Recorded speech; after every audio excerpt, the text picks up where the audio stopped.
In 1991, the two top contenders in heavyweight boxing were Iron Mike Tyson and Donovan Razor Ruddock. And since Twitter hadn't been invented yet, the two decided to actually fight each other in order to determine who was worthy of challenging heavyweight champion Evander Holyfield. What made this match so exciting was that both competitors possessed incredible strength and athleticism.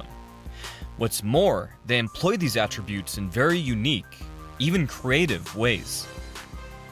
Tyson was an aggressive counterpuncher, capitalizing on the punches that opponents threw while backpedaling as he drove them towards the ropes. He was able to close the distance so rapidly by incorporating unusual head movement before, during, and after nearly every punch he threw. Rather than turn or crouch to slip, Tyson would face forward and lean far to either side. This squared-up, forward-facing stance perfectly complemented his footwork, as it allowed him to easily step in either direction. This multi-angled approach, a staple of the peekaboo-style boxing that Tyson practiced, meant that Tyson could land knockout punches with either hand from orthodox or southpaw.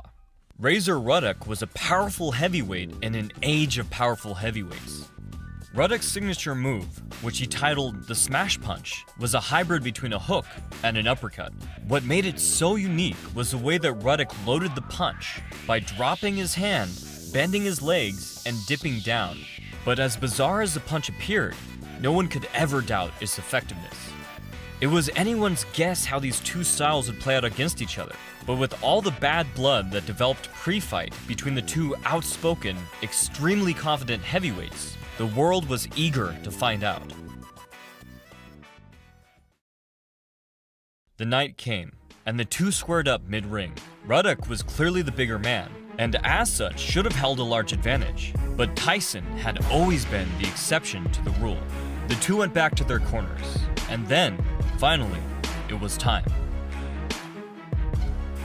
Tyson slipped outside and came in behind his jab. This was one of his favorite setups, and he quickly followed it with an overhand. But Ruddock straightened his arm to leverage a block and leaned back, a common defense for the taller man. Now it was Ruddock's turn to get aggressive. He loaded up his smash punch, but Tyson caught him with the jab and ducked underneath. But as the round progressed, Tyson was having trouble landing anything through Ruddock's extended guard. And likewise, Ruddock was hitting air because of Tyson's stellar head movement. Tyson's unusual side-to-side head movement helped him to slip punches, even while moving directly towards them.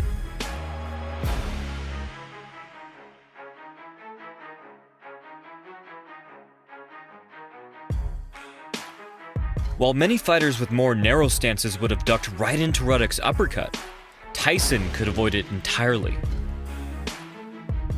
Tyson's best moments from the round occurred when he put combinations together, while Ruddock had the most success while using his extended guard to control Tyson's head.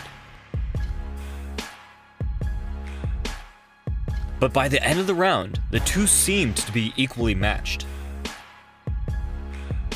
This didn't jive well with either man, and the two exchanged blows after the bell.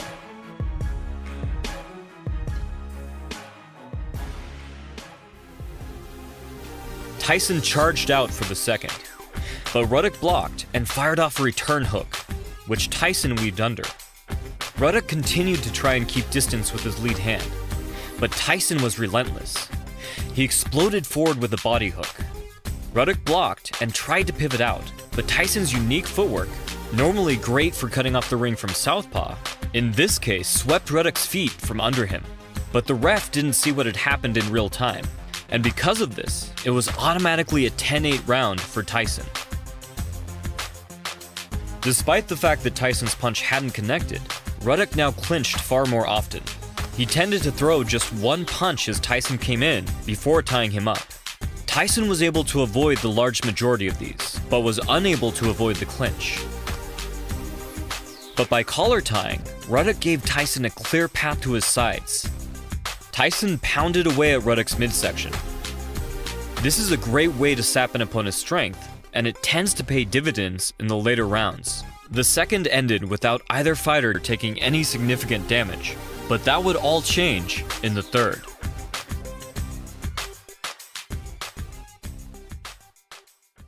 In Ruddock's corner, his coach encouraged him to continue with his strategy. It seems that perhaps the game plan was to lean on Tyson and force him to wrestle. While the usual strategy against a shorter fighter is to keep them at a distance, wearing them down by forcing them to move your excess weight can work just as well. All the same, Ruddock opened up a bit more in the third. He tightened up his shots, catching Tyson with short uppercuts as he moved in. He was also able to keep his distance better with his extended guard, and had success moving Tyson into his punches from the clinch.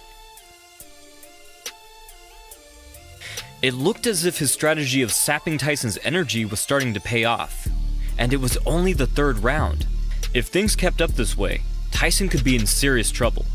Encouraged by all this, Ruddock opened up a bit more. He took some moderate shots because of this, but landed some of his own in turn. Near the end of the round, Ruddock felt comfortable enough to swing for the fences. But this proved foolhardy.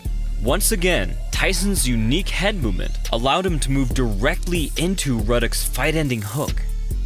Tyson was just in time. The punch merely skimmed him. And now, Ruddock was wide open, with his base and balance completely shattered. He tried to raise his arm to leverage block, but a classic Tyson left hook sent him stumbling to the canvas.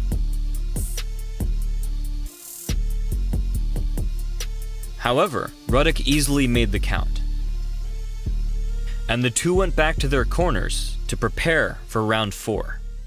Ever the warrior, Ruddock seemed completely unshaken, raising his hands up to the crowd as if he had been the one to land the knockdown.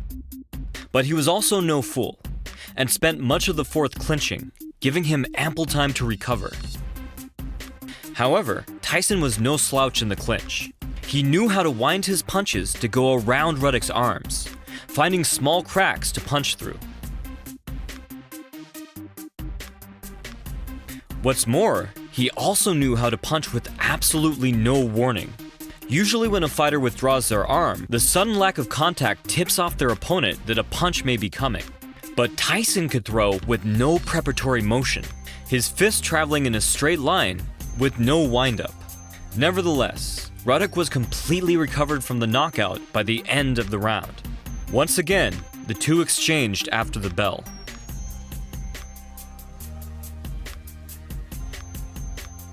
Both men felt comfortable opening up and taking more risks in the fifth. Tyson's jab was a double-edged sword. On the one hand, it let him move inside and set up harder shots.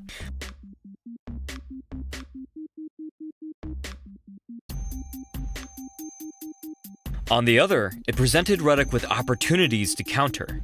But perhaps Tyson picked up on this, as midway through the round, Tyson feinted a double jab, drawing a hard rear uppercut from Ruddock. Tyson countered with no hesitation, as if he had expected it, following up with a number of well-placed shots through Ruddock's guard.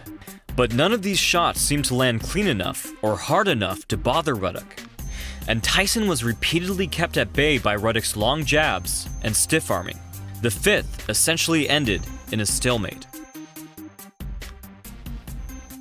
Clearly upset at Tyson's stalled momentum, his corner begged him to throw combinations and spend more time setting up his shots.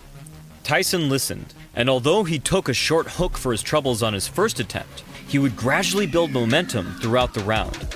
Instead of charging in full force, he took his time, feinting, weaving, and working his way in with small steps. This gave him the space he needed to avoid clinching and set up counters. Midway through the round, Ruddock managed to slip Tyson's jab to set up his signature smash punch. But Tyson intercepted it with an overhand, countering Ruddock's best weapon. Tyson now had all the momentum. All he had to do was build on it. However, Ruddock had other plans. Out of nowhere, he countered Tyson's overhand with a sharp left. Perhaps Ruddock's plan was working, and his constant wrestling had slowed Tyson's movements enough to make him a viable target. Tyson managed to avoid Ruddock's follow-up, but then ducked right into a hard rear uppercut. Tyson stumbled, then avoided a tremendous lead hook by sheer luck. Now it was Tyson trying to work his way into the clinch, but Ruddock pulled him into an uppercut, piercing deep into his solar plex. Tyson fired back, but took another uppercut, this time to the chin. He pounded his jaw, daring Ruddock to try again. Ruddock obliged, but miraculously, Tyson shrugged it off and kept fighting.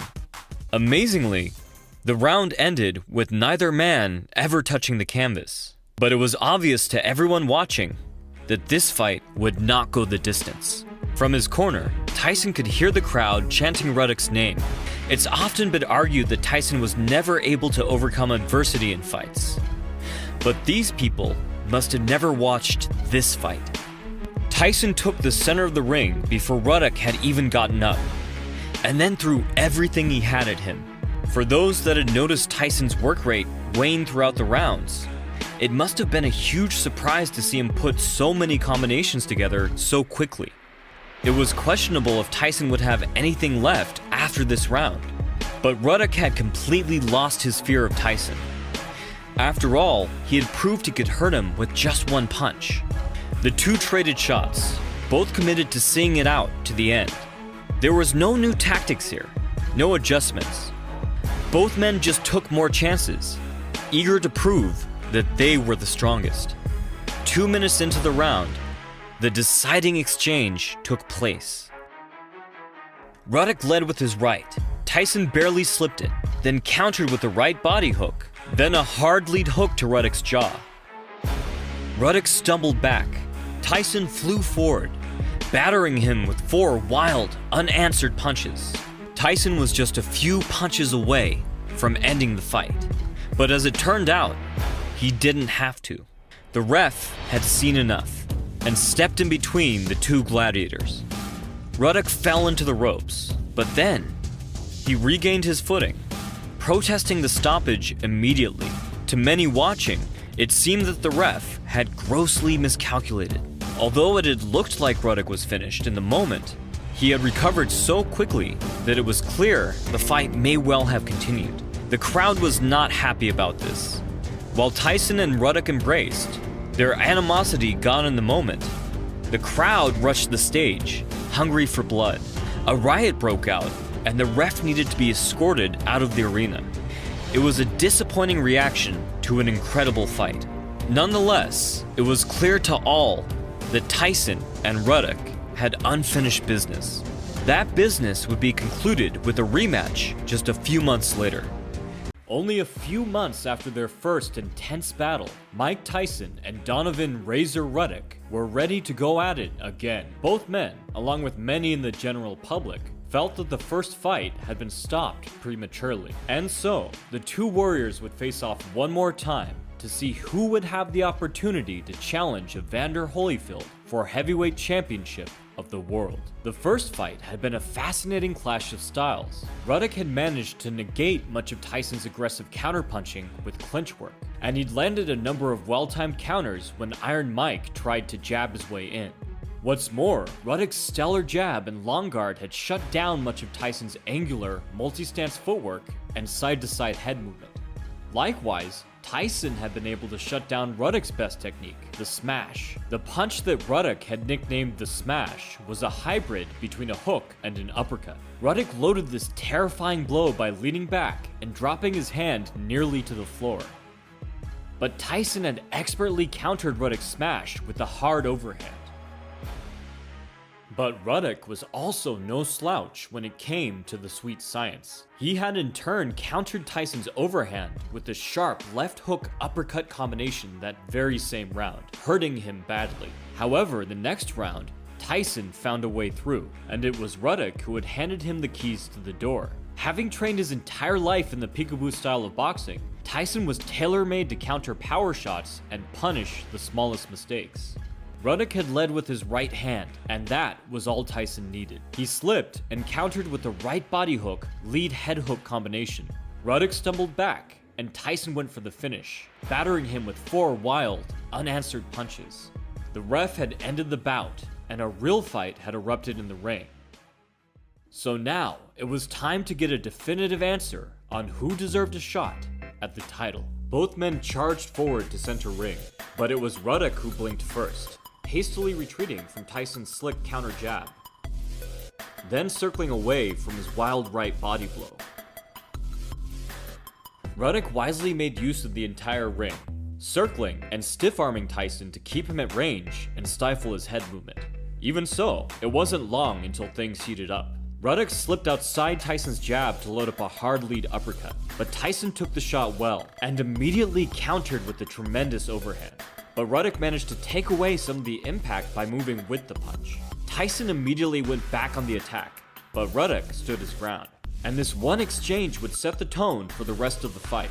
Both men willing to stand at range and prove who was the better puncher. Throughout the round, Ruddock's lead uppercut continuously frustrated Tyson's head movement. Ruddock caught Tyson as he attempted to slip to his favorite inside head slot, effectively stopping him from loading his lead hook. If this was Team Razor's game plan for the fight, it was working spectacularly. But then, 20 seconds left in the round, Tyson took yet another lead uppercut, but this time he went with it, laterally shuffling to regain his balance and following with another hard overhand.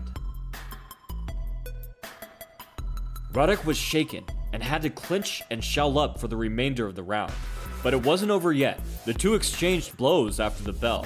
After all, these men talked with their fists, and neither was willing to let the other have the last word. Ruddock's strategy to track Tyson's head movement with lead uppercuts cost him yet again at the start of the second.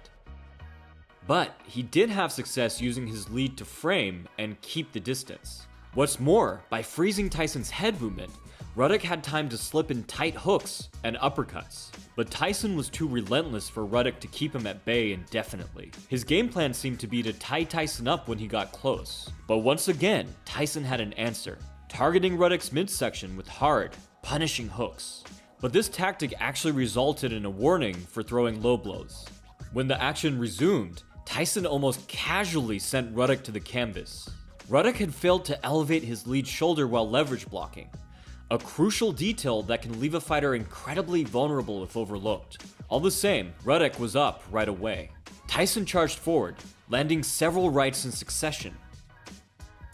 But despite drilling in his signature rear hook to uppercut combination, Ruddock remained conscious and willing to engage. He managed to keep Tyson at arm's length the remainder of the round. It seemed that for Ruddock, his long guard would be a double-edged sword.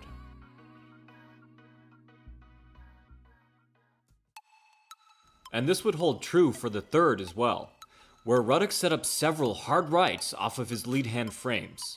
He would even transition to a collar tie to pull Tyson into uppercuts. Ruddock's uppercuts continued to deter Tyson's low-line head movement. These weren't smashes, but regular short uppercuts, much more suited to the task at hand. And Tyson seemed unable to replicate the overhand counter that had negated this punch so well before. By the end of the third, the momentum seemed to have shifted entirely. But then, Ruddock abandoned his short, tight shot set up off of frames and decided to risk throwing his signature punch. Tyson easily slipped Ruddock's smash and moved into close range. Ruddock followed up with an even wilder right uppercut. Tyson's response resulted in one of the strangest, but most epic knockdowns of all time. Tyson shifted back to evade Ruddock's haymaker, then put the momentum from his step back into a thunderous jab off of his new lead hand. Ruddock was now down for the second time in only 4 rounds. But once again, he was up within seconds.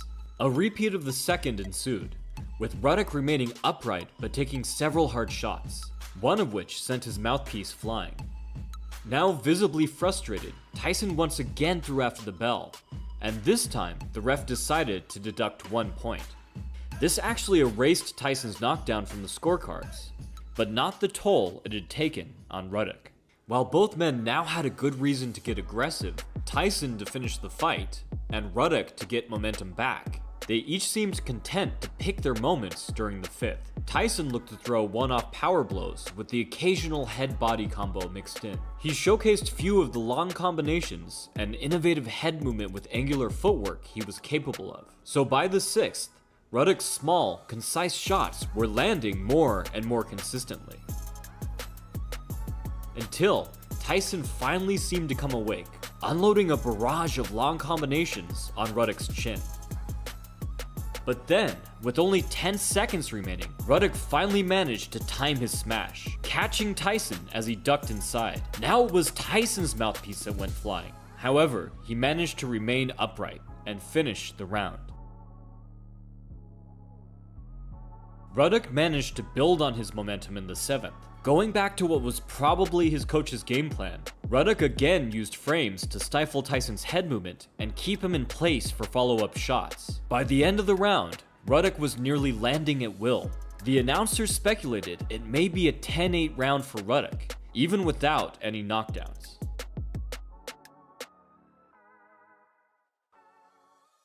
And Ruddock pulled off this same feat in the 8th, unloading shot after shot. Tyson threw one last punch right at the bell, prompting an enraged Ruddock to throw one last shot at Tyson that was clearly after the bell. So now, it was Ruddock's turn for the ref to take a point away.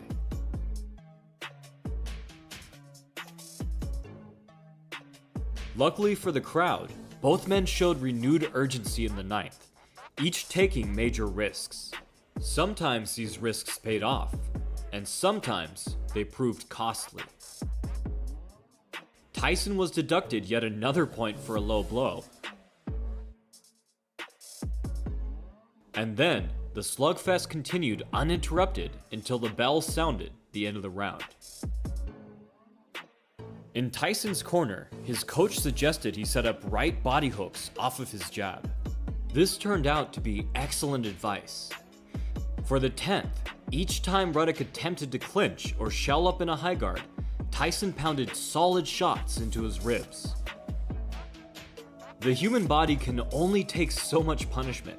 Eventually, Ruddock attempted to block Tyson's crushing body blows, but this opened up his guard for more varied shots to get through. However, yet again, this resulted in a low blow point deduction for Tyson. Tyson seemed not to mind and continued his barrage. But eventually, Tyson committed to a hard jab with no setup or head movement, and this allowed Ruddock to connect with a thunderous check hook. Now it was his turn to pile on the pressure.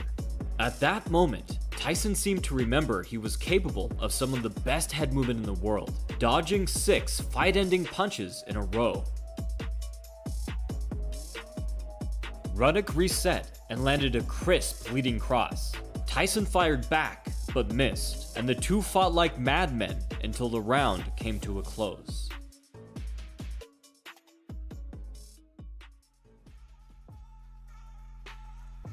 Tyson did not seem eager to make adjustments.